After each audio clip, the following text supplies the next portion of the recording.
আসসালামু আলাইকুম ওয়া রাহমাতুল্লাহি ওয়া বারাকাতুহু। আপনারা কেমন আছেন? আপনারা কেমন আছেন? আওয়াজ ঠিক মতন হয় নাই। মুর্দা মুসলমান, জিন্দা মুসলমান হতে হবে। আপনারা কেমন আছেন? আলহামদুলিল্লাহ, আলহামদুলিল্লাহ,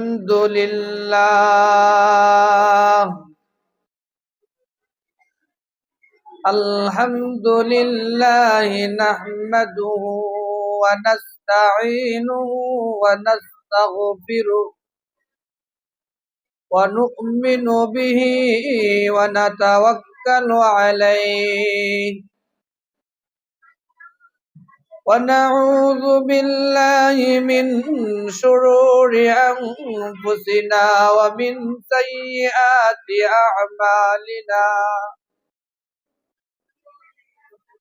من يهده الله فلا مضل له ومن يضلله فلا هادي له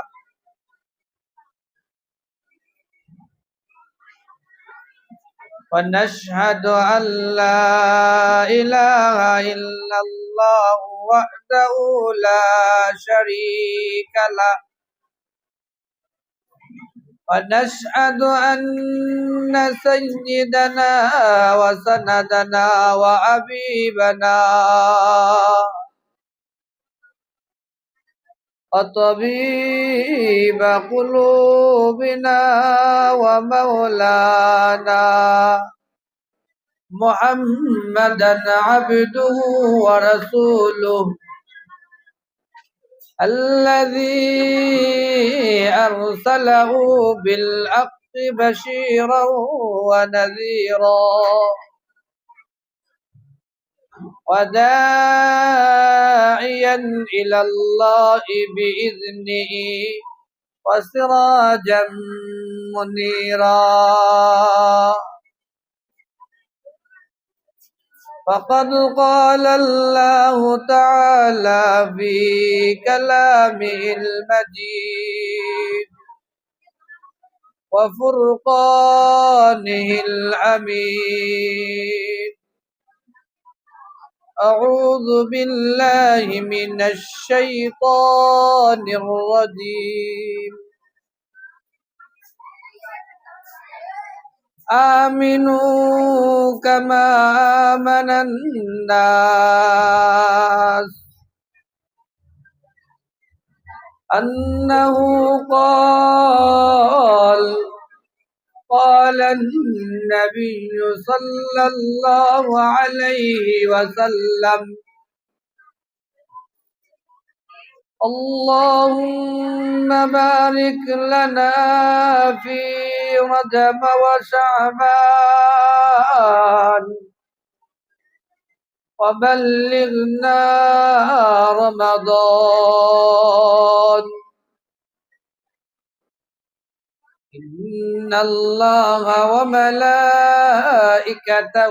يصلون على النبي يا أيها الذين آمنوا صلوا عليه وسلموا تسليما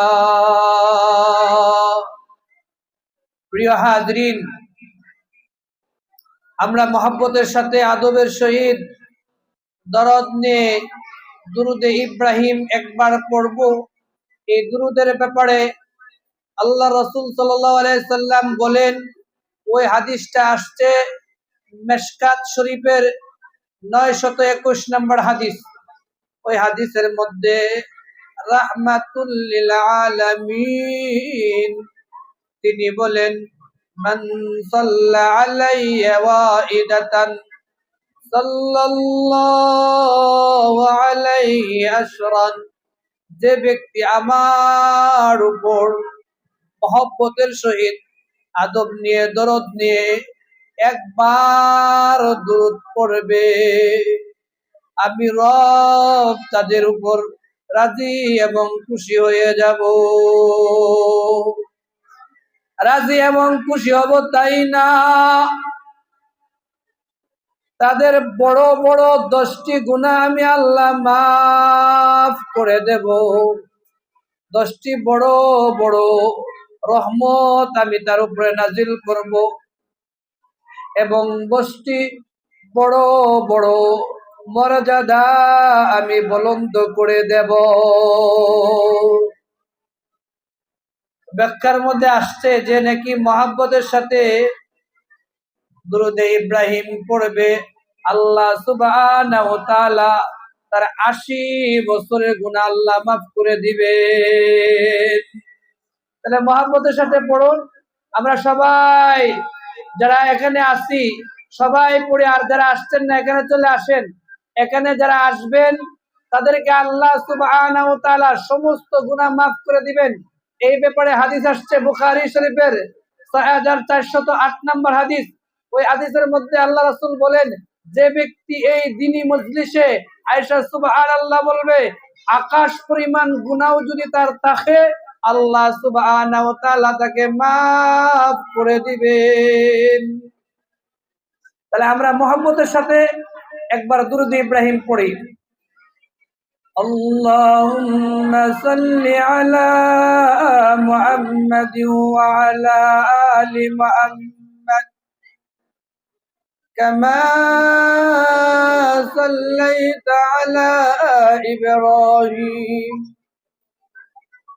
وعلى آل إبراهيم إنك حميد مجيد اللهم بارك على محمد وعلى آل محمد كما باركت على إبراهيم وعلى آل إبراهيم إنك حميد مجيد। প্রিয় হাজরিন, আমাদের বড়রা মুরব্বীরা বলেন যে নাকি ওই দ্বীনি মজলিসে অল্প সময় বসলো আর 60 বছর নফল ইবাদত করার চেয়ে উত্তম ইবাদতটা করলো। বালাগাল উলা বিকামালিহি কাশাফাত দুজা বিজামালিহি আসুন্নাত জামিউ খিসালিহি সাল্লু আলাইহি ওয়া আলিহি। প্রিয় হাজরিন, আমরা এখন সর্বশ্রেষ্ঠ জিকির কয়েকবার পড়ব। এই জিকিরের ব্যাপারে দুজাহানের বাদশাহ রাহমাতুল লিল আলামিন সাইয়্যিদুল মুরসালিন ইমামুল মুরসালিন তিনি বলেন, আর ওই হাদিসটা আসছে আবু দাউদ শরীফের 3116 নম্বর হাদিস। ওই হাদিসের মধ্যে আল্লাহর রাসূল সাল্লাল্লাহু আলাইহি সাল্লাম বললেন, মান কানা আখিরু কালামিহি লা ইলাহা ইল্লাল্লাহ। আল্লাহ রাসূল সাল্লাল্লাহু আলাইহি সাল্লাম বলেন, যার শেষ কথা হবে গো, যার শেষ জবান হবে গো, যার শেষ জিকির হবে গো লা ইলাহা ইল্লাল্লাহ দাখালাল জান্নাহ। আল্লাহ রাসূল সাল্লাল্লাহু আলাইহি সাল্লাম বলেন, আল্লাহ সুবহানাহু ওয়া তাআলা তাকে বিনা হিসাবে জান্নাতটা দান করে দিবেন। প্রিয় হাজরিন, আমরা মহব্বতের সাথে আদবের সহিত কয়েকবার জিকির করব তো ইনশাআল্লাহ। জোরে জোরে পড়ব তো ইনশাআল্লাহ। শুনেন, যত বিপদ আপদ, যত খালি বাধা এই ইসলামী মাহফিলের মধ্যে, আর রাজনৈতিক মাহফিলের মধ্যে কোনো বাধা নাই। এতে বোঝা যায় ডাল মে কুছ কালা হে। আমরা যদি আর ইসলাম মাহফিলটা মাঠে করতে পারতাম, শত শত মানুষ হয়তো, ঠিক না ঠিক? দেখেন ওই বড় বড় প্রোগ্রাম হচ্ছে, মাইও হচ্ছে, এই যে নাই বাধা নাই। আমরা দ্বীনি কথাবার্তা বলবো এবং কুরআন হাদিসের কথা বলবো, সেখানে আমাদের বাধা, ঠিক না ঠিক? এতে বোঝা যায় ওই ডাল মে কুছ কালা হে, যে আর ওই সরিষার মধ্যে ভূত দেখা যাচ্ছে, ঠিক না ঠিক? এজন্য আমরা জিকির কয়েকবার জোরে জোরে বলি, আমরা জোরে জোরে আওয়াজ করে বলি লা ইলাহা ইল্লাল্লাহ, জোরে লা ইলাহা ইল্লাল্লাহ, আরো জোরে লা ইলাহা ইল্লাল্লাহ। আসমানের মালিক যেই আল্লাহ, জমিনের মালিক সেই আল্লাহ, লা ইলাহা ইল্লাল্লাহ। আসমানেও বলে এক আল্লাহ, জমিনেও বলে এক আল্লাহ, লা ইলাহা ইল্লাল্লাহ, লা ইলাহা ইল্লাল্লাহ, লা ইলাহা ইল্লাল্লাহ, লা ইলাহা ইল্লাল্লাহ মুহাম্মাদুর রাসূলুল্লাহ। তিনবার বলি আস্তাগফিরুল্লাহ, আস্তাগফিরুল্লাহ, আস্তাগফিরুল্লাহ। রিয়াজুল জান্নাত মহিলা মাদ্রাসা ও পুরুষ মাদ্রাসার উদ্যোগে আজকের এই মাহফিল। এই মাহফিলের সম্মানিত সভাপতি, আমন্ত্রিত উলামায়ে কেরাম, আমার সামনে উপবিষ্ট আছেন বিভিন্ন বয়সের মুসলমান ভাইয়েরা, পর্দার আড়ালের মা ও বোনেরা, সকলকে আমার আন্তরিক মুবারকবাদ। সর্বপ্রথমেই মহান আল্লাহ পাকের দরবারে অসংখ্য অগণিত অজস্র শুকর আদায় করি যে আল্লাহ সুবহানাহু ওয়া তাআলা আমাদেরকে 1447 হিজরি সনের 7ম নাম্বার মাস, কি মাস বলেন? কি মাস? রজব মাস। এই রজব মাসের মাহফিলে আল্লাহ সুবহানাহু ওয়া তাআলা আমাদেরকে বিভিন্ন প্রকারের কাজ কাম থেকে ফারেক করে মাসিয়াতের পরিবেশ থেকে ধরে ধরে, গুনার পরিবেশ থেকে যাচাই বাছাই করে, রহমতের চাদর দ্বারা বেষ্টন করে আল্লাহ সুবহানাহু ওয়া তাআলার পছন্দনীয় মাহফিলে, গুনাহ মাফের মাহফিলে, নেকি নেওয়ার মাহফিলে, রহমত নেওয়ার মাহফিলে, রহমত বর্ষণ হয় এরকম মাহফিলে, জান্নাতের বাগানে বসার তৌফিক দান করেছেন। এজন্য আমরা সবাই জবান খুলে আওয়াজ করে কালিমাতুল শুকর আদায় করি, বলি আলহামদুলিল্লাহ। আরেকটু জোরে বলি আলহামদুলিল্লাহ। যারা নাকি আলহামদুলিল্লাহ জোরে বলবে, এই আলহামদুলিল্লাহর মধ্যে 8টা হরফ আছে, 8টা জান্নাতের দরজা তার জন্য খুলে যাবে। এই সুবহানাল্লাহ বলছেন না, আল্লাহ রাসূল বলেন এই সুবহানাল্লাহ বললে 2টা ঠোঁট একসাথে করতে আর লম্বা করতে যে পরিমাণ সময় হয়, এই সময়ের মধ্যে আমি তার সমস্ত গুনাহ মাফ করে দিলাম। ওইটার দলিল চাল দলিল নেন বুখারী শরীফের হাদিস। ওই হাদিসটা আসছে বুখারী শরীফের 6408 নাম্বার হাদিস। ওই হাদিসের মধ্যে আবু হুরায়রা রাদিয়াল্লাহু তাআলা আনহু থেকে বর্ণিত, তিনি বলেন আল্লাহ রাসূল সাল্লাল্লাহু আলাইহি সাল্লাম, আল্লাহ সুবহানাহু ওয়া তাআলা, আল্লাহ রাসূল সাল্লাল্লাহু আলাইহি সাল্লাম বলেন, আল্লাহ সুবহানাহু ওয়া তাআলার কিছু ভ্রাম্যমান ফেরেশতা রয়েছে, ওই ফেরেশতাগুলো জমিনের মধ্যে বিচরণ করে, ঘোরাঘুরি করে, ঘুরতে ঘুরতে ঘুরতে ঘুরতে যখন আইসা দেখে বিআরপির মাদ্রাসার মধ্যে মাঠের মধ্যে এক কোণার মধ্যে কথা ছিল মাঠের মধ্যে হওয়া, এটা ঘরের মধ্যে নিয়ে আসছে। নিয়ে আসার পরে জিজ্ঞাসা করে একজন ফেরেশতা যখন পায়, পেয়ে গেছি পেয়ে গেছি, সমস্ত ফেরেশতাকে ডাকে নিয়ে আসে, আসো আসো এখানে আসো।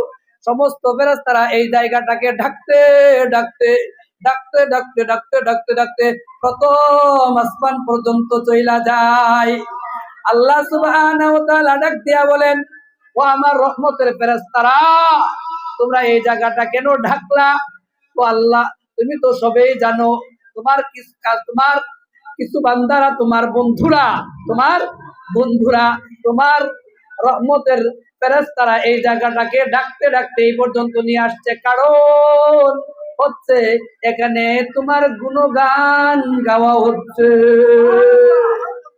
তো তোমার গুণগান গাচ্ছে, তোমার জিকির করছে, তোমার একত্ব মহত্ব এবং বরত্ব তারা প্রকাশ করছে।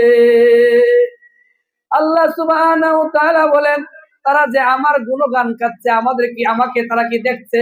না, দেখে নাই।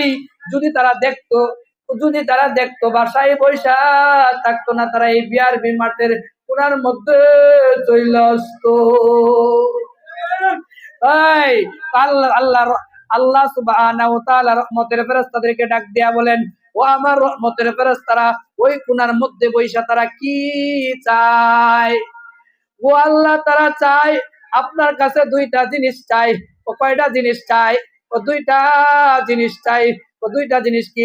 আল্লাহুম্মা ইন্না নাসআলুকাল জান্নাতা ওয়া নাউযু বিকা মিনান নার। ও আল্লাহ, তারা আপনার কাছে জান্নাত চায় আর জাহান্নামের আগুন থেকে পানা চায়। তো শুনো, তারা কি জান্নাতটা দেখছে? কোনা দেখে নাই। যদি তারা জান্নাতটা দেখতো, তাহলে তারা কি করত? আরো হুমরি কায়া করতো। ওই তো শুনো, আরেকটা কি না চাই? ওয়া নাউযু বিকা মিনান নার। তারা জাহান্নামের আগুন থেকে পানা চায়। তো জাহান্নামের আগুন কি তারা দেখছে? না গো আল্লাহ, দেখে নাই। তারা যদি দেখতো তাহলে আরো বেশি বাসায় মোবাইলের সামনে, টিভির সামনে এবং মোবাইল না টিপা তারা ওই বিআরপি কোনার মধ্যে আইসা তাদের সাথে শরীক হয়ে যাইতো। বলেন সুবহানাল্লাহ। আল্লাহ সুবহানাহু ওয়া তাআলা ডাক দিয়ে বলেন, ও আমার রহমতের ফেরেশতারা, তোমরা শুনো, আমি আমার ইজ্জতের কসম, ও ইজ্জাতি ওয়া জালালি, আমার ইজ্জতের কসম, আমার জালালের কসম করে বলছি, লা আযালু আগফিরু লাহুম, এখানে যারা উপস্থিত হয়েছে আমি তাদের সবাইকে মাফ করে দিলাম। শুধু মাফ করে দিলাম তাই না, মাস্তাগফারুনি, যতদিন তারা মাপ চাইবে, যত বড় গুনাহ করবে, আমি আল্লাহ তাদেরকে মাফ করে দেব। এরপরে কয়েকজন ফেরেশতা, মহিলারা চুপ করে, কয়েকজন ফেরেশতা, আপনারা চুপ থাকেন, আমাদের জন্য আলোচনা শুনতে পারতেছেন না। আপনারা চুপ থাকেন সবাই, মহিলাদের ওয়াজি কর্ম, কারণ বুড়ায়াল মোহানস, ঠিক না? ঠিক চাচ্ছিলাম একটু গরম বয়ান দিমু, অন মহিলাদের ওয়াজি করতে হবে, ঠিক না? ঠিক। এই শেষ করি। আল্লাহ সুবহানাহু ওয়া তাআলা বলেন, ওয়া ইজ্জাতি ওয়া জালালি, আমার ইজ্জতের কসম, আমার জালালের কসম করে বলছি, আমার জালালের কসম করে বলছি, এখানে যারা বসছে তাদের সবাইকে আমি মাফ করে দিলাম। সুবহানাল্লাহ, আস্তে কইবেন।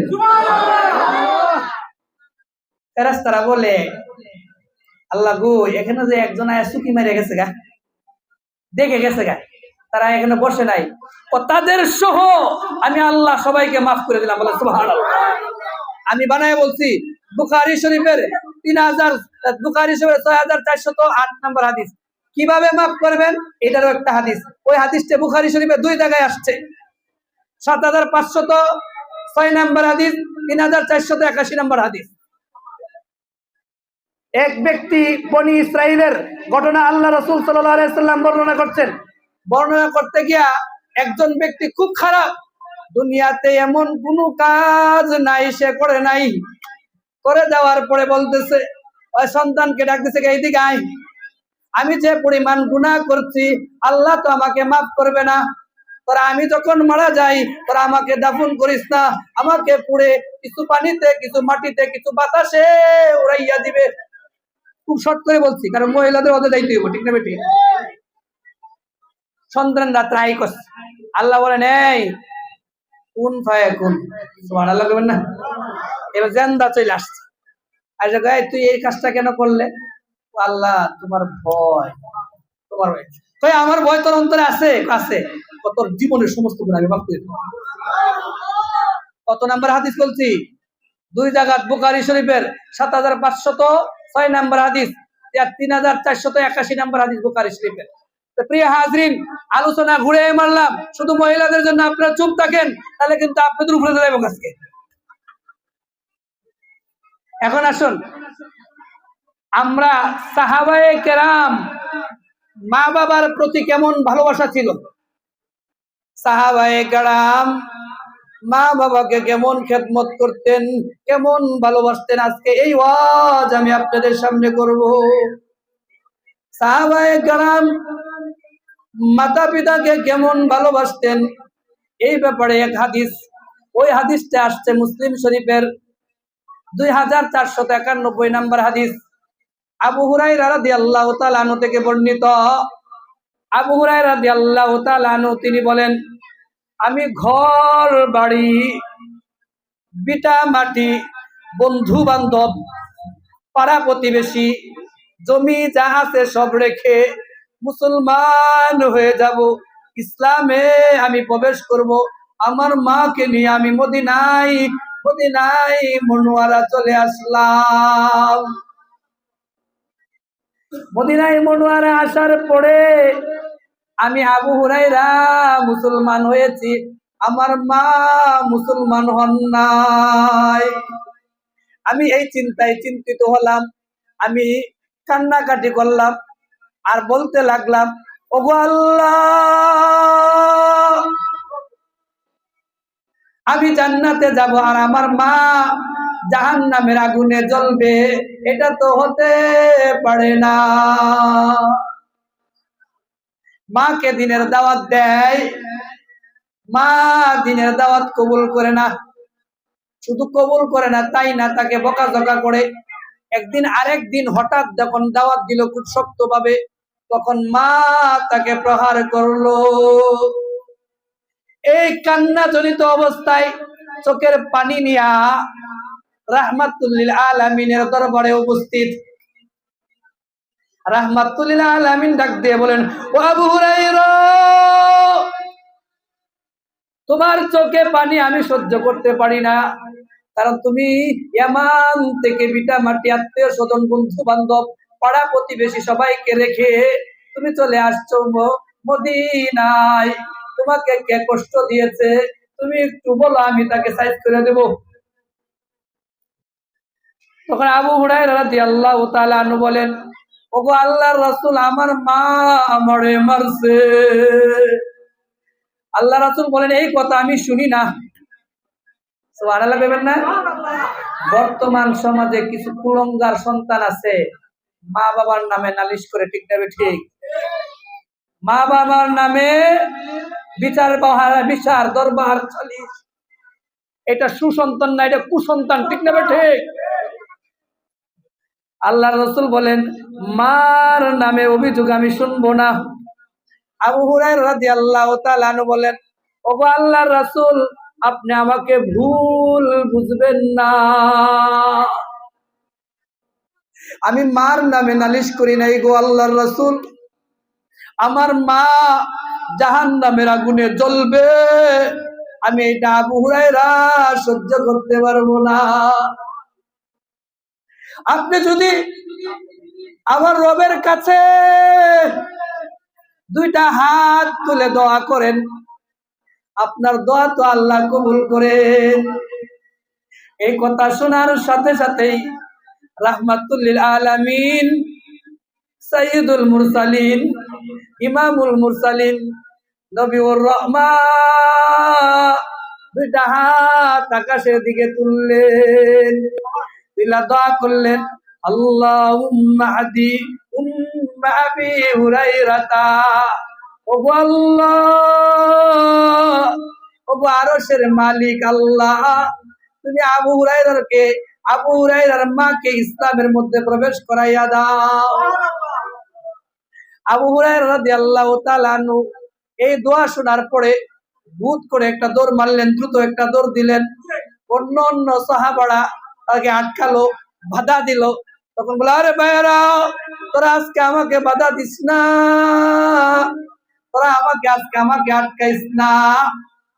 আমি আজকে পরীক্ষা করতে চাই, আমি আবু হুরায়রা আগে বাসায় পৌঁছি নাকি রাসূলের দোয়া আগে বাসায় পৌঁছে। এই মুর্দা সুবহানাল্লাহ বলে আমি মানবো না। আমি এত কষ্ট করে আইছি কি এই সুবহানাল্লাহ আসতে শোনার জন্য? জোরে বলেন আর সুবহানাল্লাহ। আবু হুরায়রা রাদিয়াল্লাহু তাআলা আনহু দৌড় দিয়া গেলেন। যাওয়ার পরে যাওয়ার পরে বাসায় গিয়া দেখেন যে আগে যে দৃশ্য ছিল এটা উল্টে গেছে। মা ডাক দিয়ে বলেন, আবু হুরাইরা আয় বাবা, আমার কাছে আয়। এতদিন যা করেছি, জুলুম করেছি, অন্যায় করেছি, আর আমি জুলুম অন্যায় আমি আর করব না। জুলুম করেছি, অন্যায় করেছি, আজকে থেকে আর জুলুম করব না। নে, আমি আজকে থেকে মুসলমান হয়ে গেলাম। কালিমাই শাহাদাত, সবাই পড়ি, জুড়ে পড়ি, কালিমাই শাহাদাত, আশহাদু আল্লা ইলাহা ইল্লাল্লাহু ওয়া আশহাদু আন্না মুহাম্মাদান আবদুহু ওয়া রাসূলুহু। এই কথাটাই আল্লাহ সুবহানাহু ওয়া তাআলা সূরা বাকারার 13 নম্বর আয়াতে বলেন, আমিনু কামা আমানান নাস। ও আমার বান্দারা, ও উম্মতে মুহাম্মাদিরা, তোমরা ঈমান আনো যেমনে ভাবে আমার সাহাবায়ে কেরাম ঈমান আনছে। তোমরা মাতা পিতার খেদমত করো যেমনে ভাবে আমার সাহাবায়ে কেরামরা খেদমত করেছে। মাতা পিতার ব্যাপারে এইভাবে আরেকটি হাদিস, ওই হাদিসটা শুনুন। এটা মিশকাত শরীফের 4926 নম্বর হাদিস।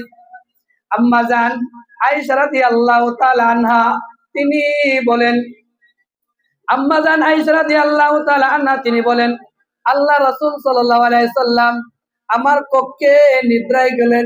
হঠাৎ আল্লাহ রাসূল সাল্লাল্লাহু আলাইহি সাল্লাম উঠে বললেন, আয়েশা, ও আয়েশা, ও হুমায়রা। তার স্ত্রীকে শুনেন, স্ত্রীকে মাঝে মাঝে সুন্দর নামে ডাকা এটা সুন্নাহ। আপনার স্ত্রীকেও ভালোবাসেন না, মা বাবাকেও ভালোবাসেন না, ঠিক না? ঠিক। আপনার মুজাবজাবি না ভাই না জালিক, এদিকেও না এদিকেও না। মা কেউ ভালোবাসেন না, স্ত্রীকে হকও আদায় করেন না, এরকম মুসলমান এখন, ঠিক না? ঠিক। আবু হুরায়রা, ও আয়েশা শুনো, আজকে আমি স্বপ্নে জান্নাতের মধ্যে ঘুরাচ্ছি। আল্লাহ রাসূল জান্নাতে ঘুরাইতেছেন, এতে আপনারা খুশি না বেজার? আলহামদুলিল্লাহ, জোরে বলেন সুবহানাল্লাহ। আমি জান্নাতের নাজ নেয়ামত ঘুরে ঘুরে দেখছি। ঘুরতে ঘুরতে যখন এক পাশে গেলাম, দেখলাম সুন্দর সুরলিত কণ্ঠে, মধুর কণ্ঠে কোরআনের তেলাওয়াতের আওয়াজ আমি শুনতে পেলাম। আমি ফেরেশতাদেরকে প্রশ্ন করলাম, ও ফেরেশতারা, এই কণ্ঠ খার? এত সুন্দর কণ্ঠ আবার জান্নাতের মধ্যে? সুবহানাল্লাহ বলেন। ফেরেশতারা বললেন, ওগো আল্লাহর রাসূল, আপনি চিনেন না? এটা তো আপনার সাহাবা। ওই সাহাবাকে হারেস ইবনে নুমান। এই হাদিসটা যখন বর্ণনা করেন, তখন সাহাবায়ে কেরাম জিজ্ঞাসা করেন, তার এত মান মর্যাদা কেন বাড়ছে? ও জানো না, তার মর্যাদা আল্লাহ এত বাড়াইছেন কেন? জান্নাতের মধ্যে কোরআনের তেলাওয়াত তার জারি করে দিয়েছেন কেন জানো? সে মাতা পিতার খেদমত করত। মাতা পিতার খেদমত করার কারণে, মাতা পিতার খেদমত করার কারণে সে এত দামি হয়ে গেছে। শুনেন, বুখারী মিশকাত শরীফের আরেকটি হাদিস, ওই হাদিসটা আসছে 4944 নম্বর হাদিস। ওই হাদিসের মধ্যে আল্লাহ রাসূল সাল্লাল্লাহু আলাইহি সাল্লাম বলেন, যদি মাতা পিতার দিকে নেক দৃষ্টিতে একবার তাকায়, একটা নফল হজ পরিমাণ সওয়াব পেয়ে যাবে। আর এই কথাটাই আল্লাহ সুবহানাহু ওয়া তাআলা সূরা নিসার 36 নম্বর আয়াতে বলেন, ওয়া'বুদুল্লাহ।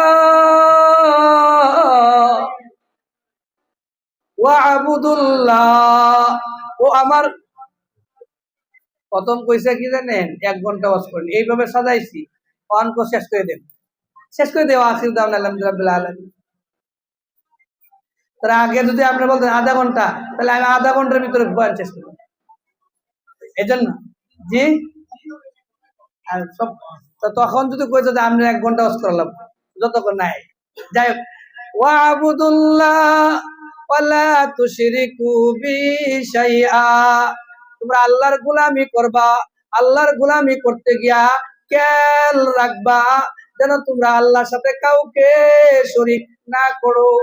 এরপরে বলেন ওয়াবিল ওয়ালিদাইনি ইহসানা, পিতা মাতার খেদমত করবা। পিতা মাতার খেদমত কিভাবে করবা? সূরা বনি ইসরাইলের 23 এবং 24 নম্বর আয়াত আল্লাহ সুবহানাহু ওয়া তাআলা বলেন, মাতা পিতা যখন বৃদ্ধ হয়ে যায় তখন তোমরা এই কথাগুলো তাদের সামনে এই খেদমত গুলো করবা। ফালা তাকুল্লাহুমা উফফি ওয়ালা তানহারহুমা ওয়া কুল্লাহুমা কাওলান কারীমা। উফ শব্দটাও ব্যবহার করবেন না। কিভাবে করবেন না এই ব্যাপারে হাদিস ছিল 4টা। হাদিসটা খালি বলে দেই। বুখারী শরীফের 3004 নম্বর হাদিস, আবু দাউদ শরীফের 2528 নম্বর হাদিস। কয় দমক দিবা না, নম্র এবং ভদ্র ভাষায় কথা বলবা। যদি বলো তাহলে কি হবে? এটারও 2টা হাদিস ছিল। আল্লাহর হাকিমুল উম্মত মুজাদ্দিদে মিল্লাত শাহ আশরাফ আলী থানভী রাহমাতুল্লাহ আলাইহি বলেন, মাতা পিতার খেদমত যদি করো আল্লাহ সুবহানাহু ওয়া তাআলা তোমাকে 5টা পুরস্কার দিবেন। 5টা পুরস্কার দিবেন। 1 নাম্বার পুরস্কার হচ্ছে আল্লাহ তোমাকে জানে মালে বরকত ঢেলে দিবেন। ওয়া ইমদিদকুম বিআমওয়ালি ওয়া বানিন। এই ব্যাপারে 4টা হাদিস ছিল। তো জানে মালে বরকত দিবেন এমন। 2 নাম্বার হচ্ছে বালা মুসিবত থেকে আল্লাহ বালা মুসিবত দূর করে দিবেন। অন্ধ চোখ আল্লাহ ভালো করে দিবেন। বুখারী রাহমাতুল্লাহ আলাইহি প্রমাণ। এই ব্যাপারে হাদিস হচ্ছে বুখারী শরীফের 3436 নম্বর হাদিস, 2333 নম্বর হাদিস। এটি দেখে নেবেন। আল্লাহ সম্মানের চেয়ারে বসাবে, খানায়ে কাবা জিয়ারত করাবে। 5 নাম্বার হচ্ছে জবান দিয়ে কালিমাই তয়্যিবা আল্লাহ বের করে দিবেন। মাতা পিতার খেদমত করবেন তো ইনশাআল্লাহ। আল্লাহ আমাদেরকে মাতা পিতার খেদমত করার তৌফিক দান করুন। আমিন।